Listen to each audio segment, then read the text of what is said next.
তোমরা কি এই খাটুশ্যাম মন্দিরে আগে কখনো এসেছো? যদি না এসে থাকো চলো তোমাদের সাথে এক ঝলকে শেয়ার করে নেওয়া যাক। প্রথমেই দক্ষিণেশ্বর থেকে মা ভবতারিণীকে প্রণাম জানিয়ে আমরা চলে যাচ্ছি পুরো আলমবাজারের দিকে। তোমাদের সাথে পুরো রাস্তাটাই শেয়ার করব, তো চলো দেখতে থাকো ভিডিওটাতে পুরো রাস্তাটাই থাকবে। আর আমি যেদিনকে বেরিয়েছিলাম সেদিন কিন্তু ভীষণই বৃষ্টি হচ্ছিল, দারুণ একটা ওয়েদার ছিল।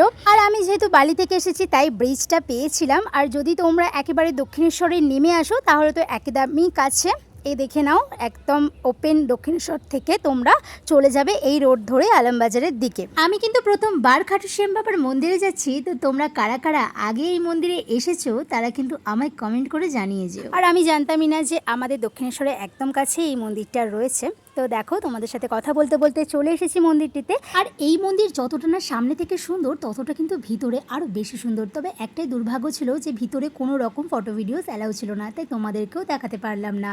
আর এই মন্দিরে আসতে গেলে সকাল 6টা থেকে দুপুর 1টা অবধি ও বিকেল 4টে থেকে রাত 10টা অবধির মধ্যে আসতে হবে। আর তোমরা যদি এখানে বাইক বা বড় গাড়ি করেও আসো তাহলে কিন্তু সমস্যা নেই, এখানে কিন্তু অনায়াসে পার্কিং এর ব্যবস্থাও রয়েছে। আরো একটা কথা জানিয়ে দিই, যদি তোমরা এই মন্দিরে পুজো দিতে চাও তাহলে কিন্তু মন্দিরের ভিতর থেকেই ভগবানের জন্য ডালা পেয়ে যাবেন। চলো বন্ধুরা, এই সুন্দর মন্দির ছাড়া ভিডিওতে আর আমার আজকে দেখানোর মতো কিছু নেই।